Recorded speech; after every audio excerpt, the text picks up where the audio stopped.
Bien, bueno, mi nombre es Benjamín Idimi. Como se dijo en la presentación, soy secretario de Comunicaciones de la Federación de Estudiantes de la Universidad de Chile y también militante de la Unión Nacional Estudiantil.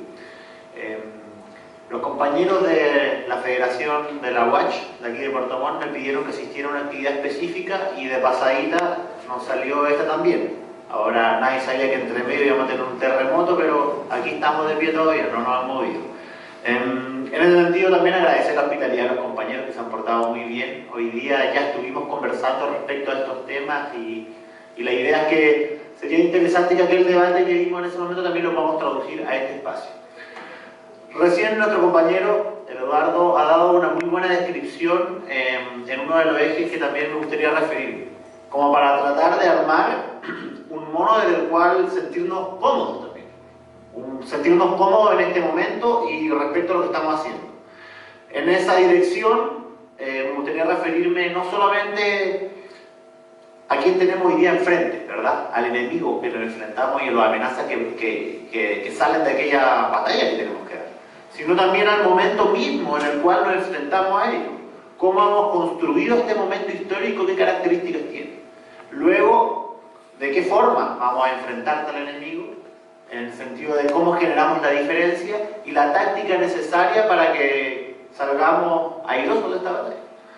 En la primera instancia, respecto al momento en el cual nos enfrentamos, sobre todo para los compañeros estudiantes y que asumen una militancia nueva o que están interesados en asumir una militancia nueva o que vienen entrando en la universidad, es súper importante, y bueno, para todos nosotros en realidad, es súper importante entender la característica de la lucha que tenemos hoy en día. Hoy día la lucha que tenemos, que viene a ser heredera del proceso de ruptura del 2011, donde tensionamos fuertemente dos ejes, por lo menos ideológicos del actual modelo neoliberal, que tenían que ver con el fin al lucro, la erradicación del negocio dentro de la educación, y por otro lado la educación gratuita. Dos ejes que tensionaron fuertemente este modelo neoliberal y en sus preceptos, en sus principios económicos y sociales. Bueno, esa lucha, llegar a este proceso, tal cual como estamos hoy día, constituidos como un actor político y social, no viene de la nada. No es una consigna que bajó como una entelequia que se nos presentó frente a nosotros y que la ladramos de la boca y bueno, constituimos una movilización.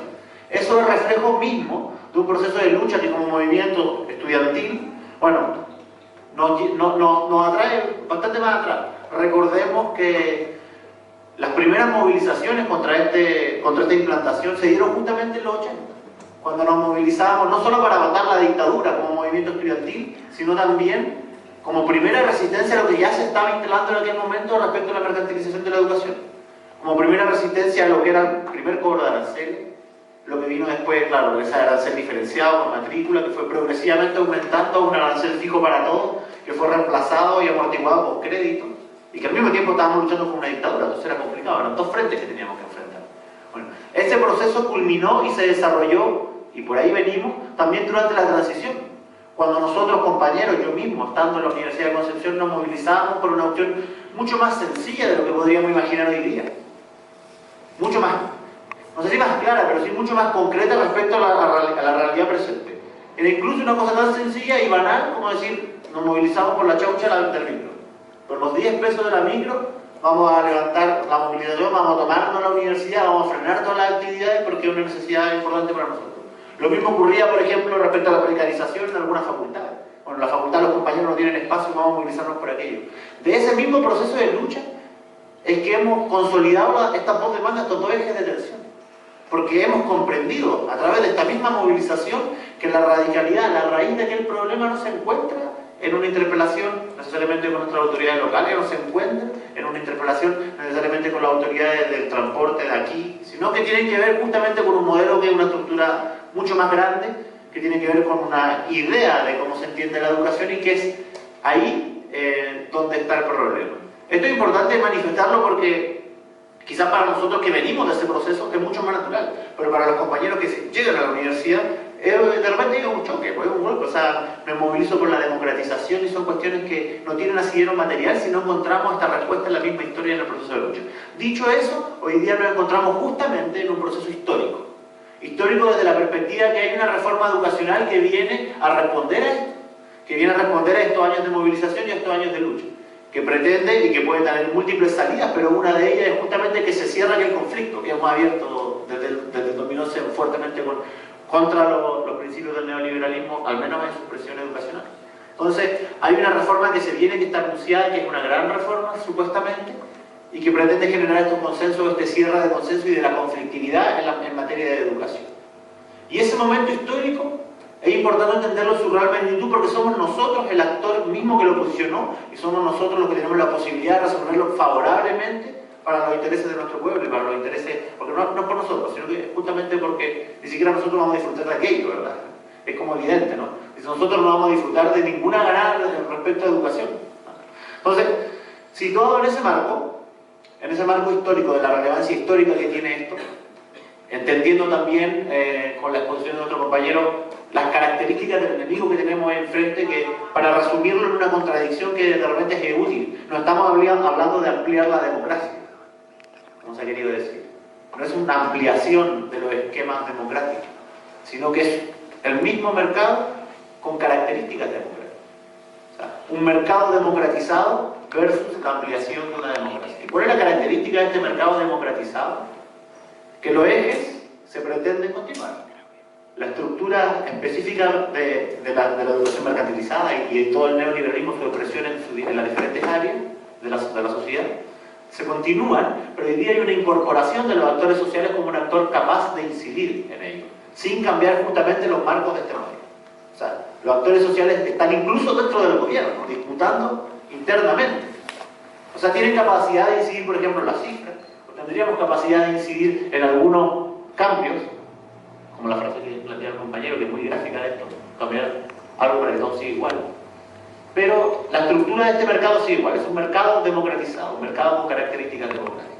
Entonces, ante eso, el escenario en el que nos enfrentamos, el enemigo que tenemos enfrente, ¿cuáles son hoy día las claridades respecto a qué nos diferencia también de ese enemigo? Es súper importante tenerlo, y en materia educativa sobre todo. Hasta el momento, bueno, nosotros hemos dado también un proceso de análisis, no solamente de lo que tenemos construido como movimiento estudiantil, sino también de lo que han construido ellos. Y su expresión hoy día es el programa. El programa que tiene tres ejes: la parte educativa, la parte de la reforma democrática y la parte de la reforma tributaria. Todos entrelazados entre sí. Una reforma tributaria que en realidad no es una expresión de lo que hemos planteado como movimiento social, no es una reforma tributaria que vaya a cambiar en algo o resolver en algo la carga tributaria. En la misma estructura tributaria se le cobra lo mismo, solo que hay una recaudación extra para financiar el tema de la reforma educacional, ¿verdad? Y en ese sentido la reforma educacional, bueno, tiene múltiples ejes. Lo que se ha dicho hasta el momento es que es una reforma muy ambigua, ¿verdad? Tiene elementos ambiguos, donde faltan claridades, y efectivamente tiene elementos ambiguos, pero también tiene elementos concretos. Tiene una parte que es innegable, una parte que está ahí, escrita, tal cual, y que es justamente de lo que nos colgamos para poder decir firmemente de lo que se viene en educación, es justamente una continuidad neoliberal. Y esos elementos, puestos en contraste, puestos en espejo, en choque con lo que hemos planteado nosotros, es justo lo que nos permite hoy día separar aguas entre el proyecto de nuestro movimiento social, el proyecto de lo que nosotros hemos entendido por educación gratuita, lo que hemos entendido por una educación como derecho social, versus lo que se está planteando justamente por la nueva mayoría. Y aquí es súper importante entender hacia dónde se desplaza y por qué tenemos que caer en el programa, hacia dónde se desplaza la disputa.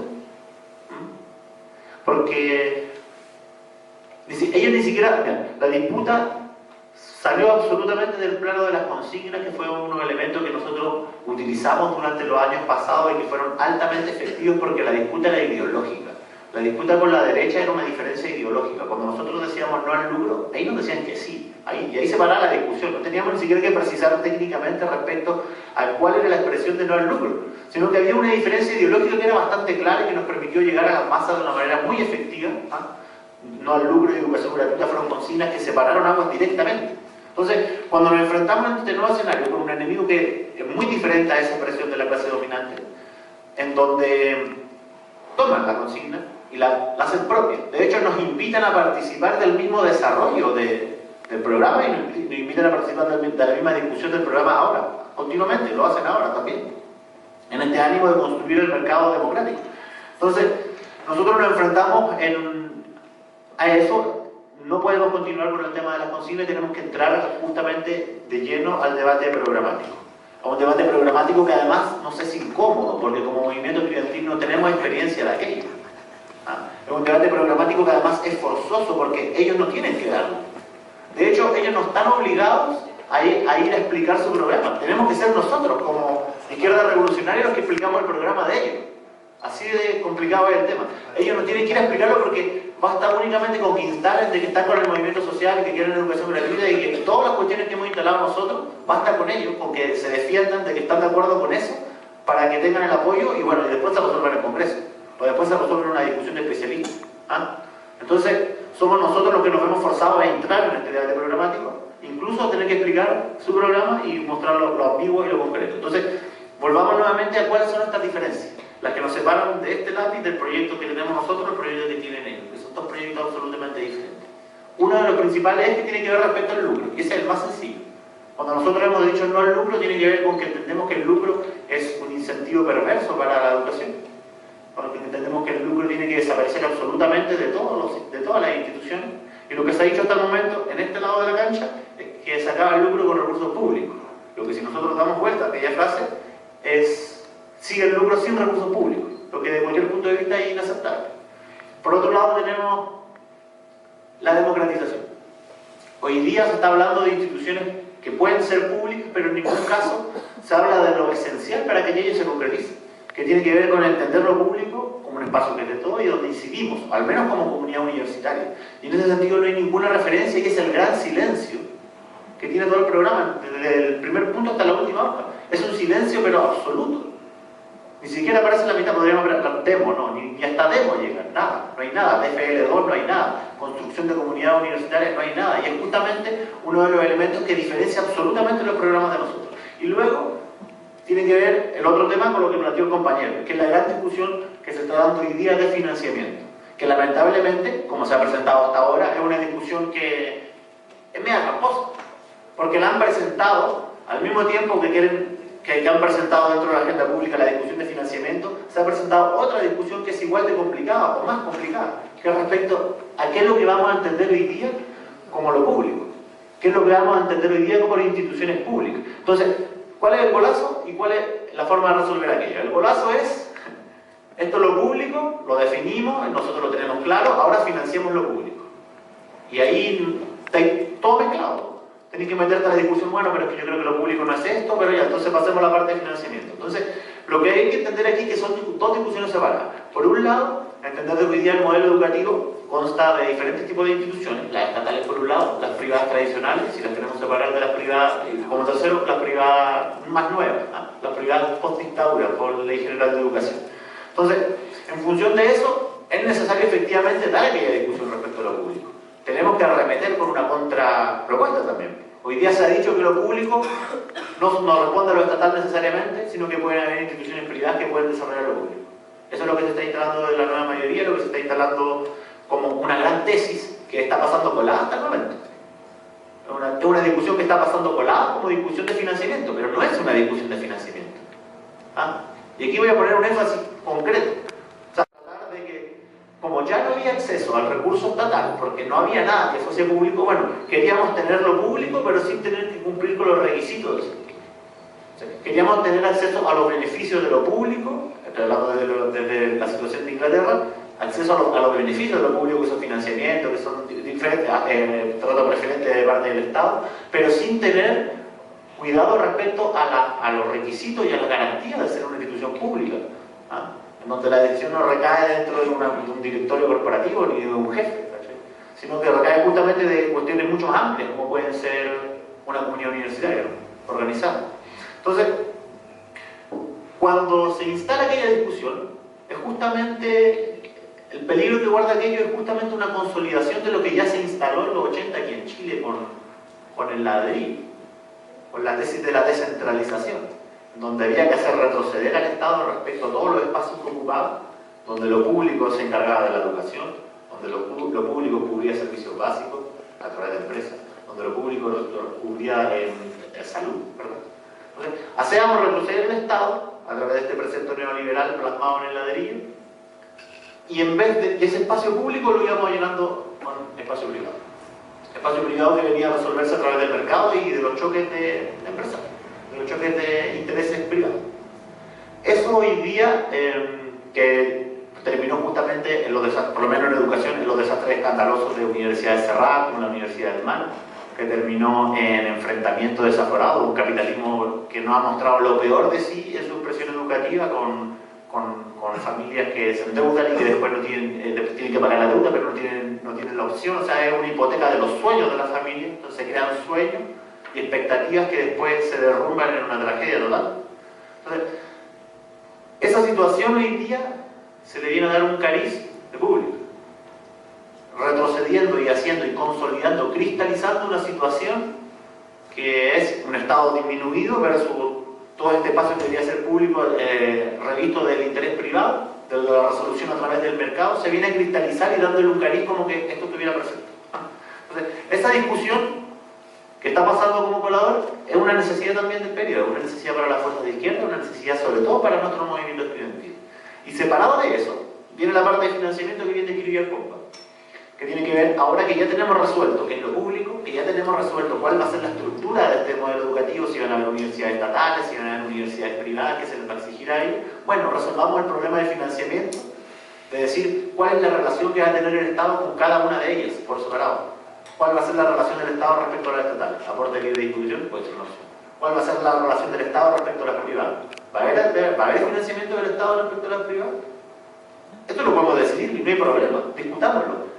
Pero discutámoslo en su real naturaleza, no lo discutamos con todo mezclado cuando te dicen, no, si hay aporte estatal a las privadas porque las privadas son públicas, no. O sea, resolvámoslo en su real orden.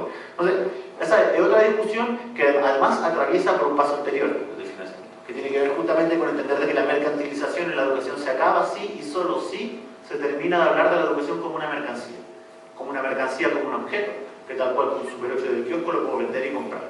Y esa mercancía no se acaba de entender, y esa educación no se acaba de entender como mercancía porque sea el Estado quien me compre la educación, ¿verdad? Porque eso es lo que se plantea cuando hay coaching. La educación sigue siendo una mercancía, pero ahora es el Estado quien paga por mí y le compra al privado. Es una subvención estatal respecto a un negocio que ya existe, que no deja de existir por aquí. Entonces, porque sigue existiendo la competencia en la universidad, ¿verdad? Una con otra. Porque la estructura de financiamiento misma de las universidades, que son aranceles y que son venta de bienes y servicios, sigue siendo la misma. No hay ningún cambio, no hay ninguna posibilidad de transformación respecto a los mallas curriculares que siguen dependiendo de los intereses del mercado. No hay ninguna transformación respecto a cómo se construye y cómo se construye la toma de decisiones dentro de las instituciones, porque siguen estando las decisiones determinadas del mercado. Porque si hay una decisión que no calza con el mercado, se amenaza incluso la supervivencia de la misma institución, cosa que es un argumento que se enarbola en todos los procesos reaccionarios frente a la avanzada de la democratización. Por lo menos en el caso de la Universidad de Chile es así. Incluso sectores progresistas ponen ese argumento de frente.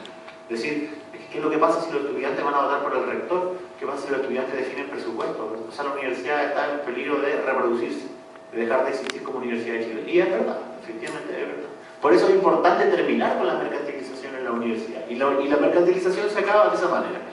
Ahora, entendido el momento histórico, entendido el adversario, el enemigo que tenemos enfrente, entendido las diferencias que tenemos con este enemigo, viene y cabe preguntarse ¿cómo resolvemos esto?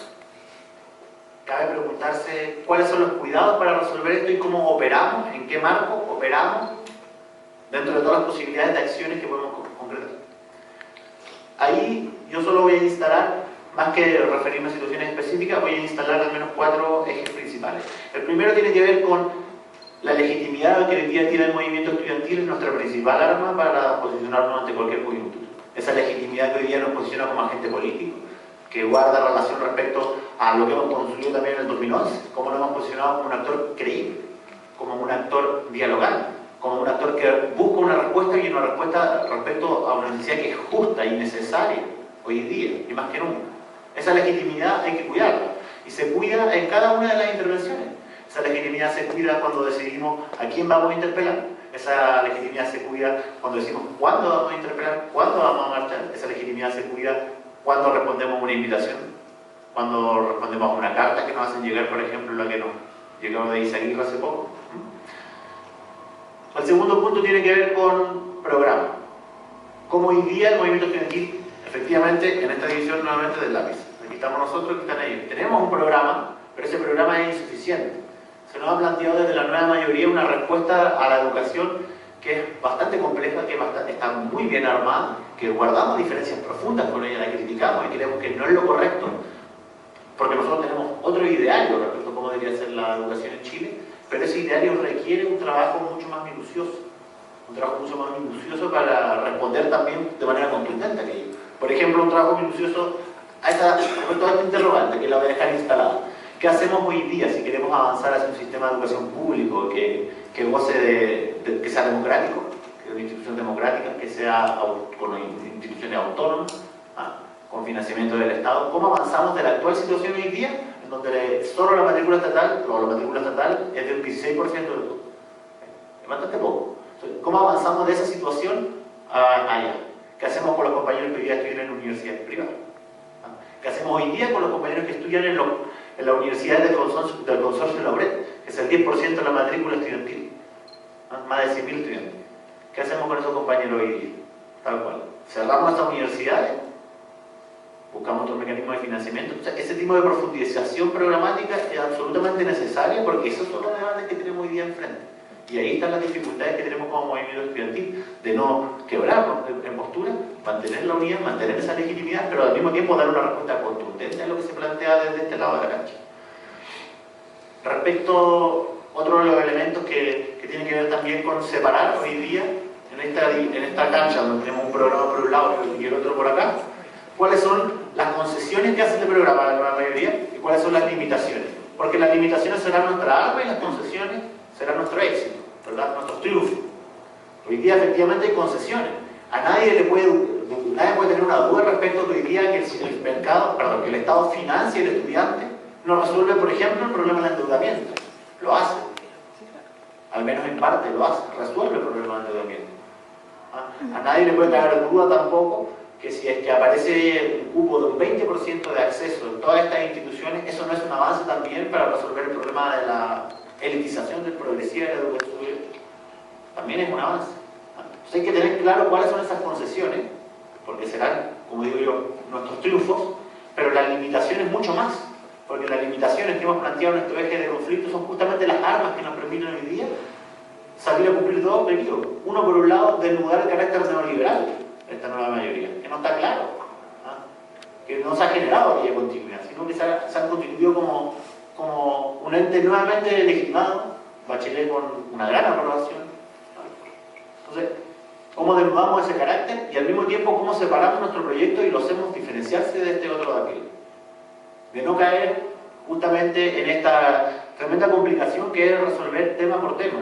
Porque hay una situación, aquí hay varias situaciones que pueden ocurrir, pero una de ellas es que efectivamente, del día que salgamos de la reunión con Isaguirre, se instale una cuestión de este tipo. Estamos de acuerdo en los ejes principales, vamos a resolver las pequeñas diferencias. Y ese es el peligro de meterse en la discusión programática. Entonces, ¿cómo nosotros separamos estos dos proyectos, verdad? Eso igual tiene que entenderse de manera clara. En función de aquello, es que, y con esto con el cuarto punto táctico que es muy importante, que tiene que ver con otra de las amenazas, cómo convocamos a nuestros compañeros, tanto del 2006, que pasaron por aquel proceso cuando éramos secundarios, hoy día ya quedamos un poco, pero seguimos tanto en la universidad, a los compañeros del 2011, del 2012, del 2013, que salieron a las calles, cómo convocamos a aquellos compañeros a la necesidad de este momento histórico, a entender al enemigo, a este proceso táctico para seguir luchando. ¿Cómo nosotros hacemos esa convocatoria? ¿Cómo nosotros nos metemos en los espacios de las universidades, en los espacios de base?